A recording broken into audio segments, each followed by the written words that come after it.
আসসালামু আলাইকুম। আজকে দেখাবো খুবই সহজ এবং সাধারণ একটা রেসিপি। একদম খুবই ইজি। আপনারা বাসায় খুবই সহজেই তৈরি করতে পারবেন সুজির বরফি। আপনারা হয়তো আপনাদের মতো করে তৈরি করেন, কিন্তু আজকে এই সুজির বরফিটা দেখলে বুঝতে পারবেন যে এটা আসলে স্পেশাল।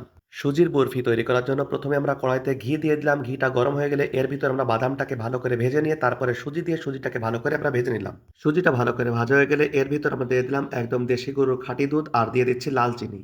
এখন সুজিটা ভালো করে নাড়তে থাকবো যেন একটু করে এটা ঘন হয়ে যায় এবং আঠালো ভাব চলে আসে। তার ভিতর আমরা একটু দিয়ে দিলাম কিসমিস। এখন আমরা খুবই নিভেন জালে বা হালকা জালে আস্তে এটাকে নাড়তে থাকবো যেন এটা লেগে না যায়। আর এটা দেখতেই পাচ্ছেন আমরা কাঠের চুলায় তৈরি করতেছি।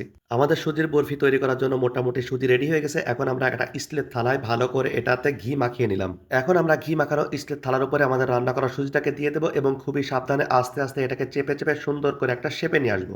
আমাদের ভিডিওগুলো কেমন লাগে অবশ্যই কমেন্টস মাধ্যমে জানাবেন এবং যদি নতুন হয়ে থাকেন তাহলে অবশ্যই চ্যানেলটিকে সাবস্ক্রাইব করবেন এবং পেজটিকে ফলো দিয়ে অবশ্যই পাশে থাকবেন। আমাদের সুজি মোটামুটি রেডি হয়ে গেছে। দেখতেই পাচ্ছেন একদম সুন্দর একটা শেপে চলে আসছে। এখন এটাকে আমরা ছুরির সাহায্যে সুন্দর করে কেটে নিব।